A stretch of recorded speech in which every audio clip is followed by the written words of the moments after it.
Tadi ada pertanyaan dari Mas Sudirman, ini negara apa gitu ya. Saya juga nggak tahu Mas Sudirman, sebab kita ini melihat ya, di Republik ini para koruptor terkadang jauh lebih mulia dibandingkan pada kritikus politik gitu. Para koruptor dihukum ringan, balik dari penjara, bisa jadi pejabat lagi. Di beberapa pilkada mereka terpilih kembali yang menjadi anggota DPR. Bung Aiman kadang-kadang manggil juga datang di forum ini untuk berbicara begitu ya. Dan umumnya yang mereka tidak mau pernah satu panggung dengan mereka. Iya, saya udah sampaikan itu kepada Bung Aiman. Kadang-kadang lepas juga. Karena tiba-tiba sorenya baru dikasih informasi narsumnya ini gitu. Nah, itulah Republik kita ini. Sementara para kritikus seperti Bung Ferry tiap hari dibully ya. Sedikit salah kutip ngomong, ya bisa jadi persoalan, akan dibawa ke polisi dengan cepat memprosesnya, dan sebagainya. Dan secara ekonomi lemah. Backup politik juga lemah. Nah, ini Republik kita ini. Oleh karena itu, nggak ada orang yang merasa bahwa korupsi itu sesuatu yang salah, karena dia bisa kembali ke posisi itu. 5 tahun berapa itu?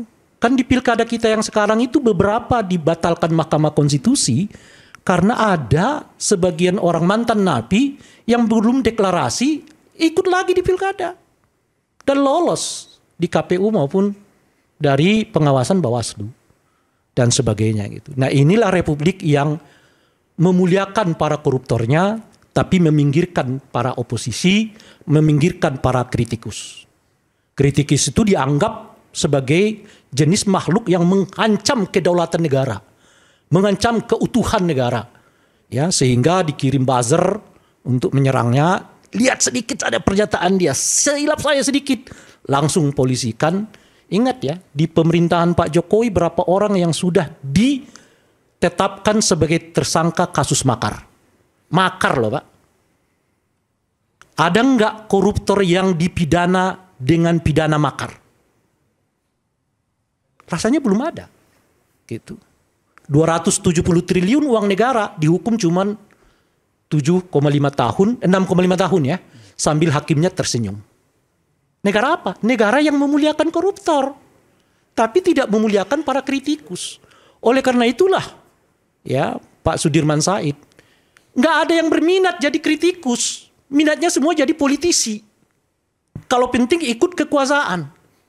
Bahkan orang yang baca sejak mahasiswa buku-buku anti militerisme, ya ikut juga dengan pola-pola militerisasi yang terjadi era ini. Apa namanya ideologi itu? Tidak ada. Kekuasaan itu jauh lebih hebat. Karena dengan kekuasaan, kemuliaan hidup didapatkan, uang didapatkan, jabatan didapatkan, glorifikasi didapatkan macam-macam dan sebagainya gitu. Maka berbondong-bondonglah orang masuk kepada kekuasaan itu, meskipun yang didapatkan itu cuman remeh-temehnya, tapi berkuasa. Yang penting itu jabatan berkuasa itu. Nah, di kekuasaan itu orang bisa memutar semua. Hal yang ia tidak suka jadi suka. Hal yang ia tentang jadi kemudian sebaliknya. Dan muncullah glorifikasi. Oh, pemerintah sekarang hebat, pemerintah sekarang hebat, pemerintah sekarang hebat. Dan sebagainya gitu. Nah, itu yang kita hadapi sekarang ini. Oleh karena itu ya kita harus beri mungkin ya respect pada apa yang seringkali diingatkan oleh Cak Nur dahulu ya. Saya pernah undang beliau untuk bicara tentang apa sih sebetulnya makna beroposisi itu. Beliau tekankan betul. Oposisi itu sama mulianya dengan orang yang menjabat. Sebab peradaban itu nggak mungkin bisa kita bangun kalau tanpa ada A yang positif ataupun konternya B yang negatif. Selalu kan begitu. Tesis, antitesis, maka peradaban harus dimunculkan. Koruptor itu menyumbang apa bagi peradaban kita? Tidak ada. Tapi mengapa ia mulia? Karena kekuasaan selalu berinteraksi dengan mereka gitu. Itu yang pertama. Nah, yang kedua. Ingat saja karena waktu sudah habis. Oh, waktunya sedikit ya. Okay. Nah, yang kedua, di kita ini dari dahulu pola penanganan korupsi itu berawal dari pinggiran. Hampir selalu terjadi, kecuali yang tangkap tangan. 1-2 ketua umum partai pernah tangkap tangan, ya diperiksa oleh KPK, dijatuhi hukuman. Tapi umumnya praktek korupsi kita itu berada dari luar, pinggir-pinggirnya.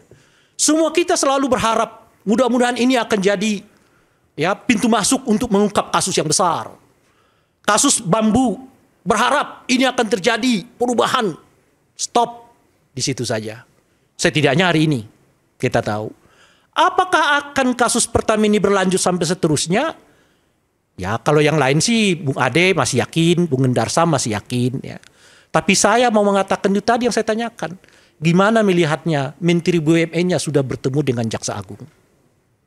Bagaimana melihatnya tiba-tiba Menteri SDM-nya mengatakan nggak ada itu namanya oplosan? Bagaimana melihatnya ketika kita melihat DPR-nya justru ya melakukan sidak dan mengungkap bahwa nggak ada yang namanya oplosan di tengah kasus ini sedang diselidiki? Elit-elit politik seperti mengingkari bahwa terjadi praktek yang disebut dengan oplosan itu. Lalu kita di tengah itu berharap ini akan naik kasusnya. Berharap lagi, berharap lagi, berharap lagi. Kita menjadi manusia yang selalu berharap untuk tidak pernah mendapatkan mimpi yang sesungguhnya. Terakhir Bung Aiman, itu lagi yang saya sebutkan tadi. Bagaimana pintu Pertamina ini dijadikan perubahan besar di era Pak Prabowo? Mohon maaf. Kita mendengar kasus tadi, ada menteri yang angkat adiknya jadi staf ahli, ditegur presiden enggak? Bung Ferry membawa kasus yang berhubungan dengan retret yang diduga ada tindak pidana korupsi. Kita akan lihat ditanggapi KPK enggak? Ada kasus dulu ya, staf kementerian ditersangkakan oleh KPK, lalu dibatalkan oleh pra peradilan, sekarang jadi wamen. Dalam belum lagi kasus yang berhubung dengan impor gula, impor apalagi itu minyak apa yang mengakibatkan harga minyak goreng kita naik pada saat itu. Apakah itu akan dituntaskan atau tidak? Kalau masalah kecil ini saja Pak Prabowo nggak berani menegur menterinya, maka itu yang saya sebut macannya Pak Prabowo itu tinggal di podium, beliau jalan kemana-mana. Jadi setiap beliau pidato itu kelihatan macan, tapi turun dari podium itu selesai juga lah macannya itu. Terima kasih. Baik. Silakan.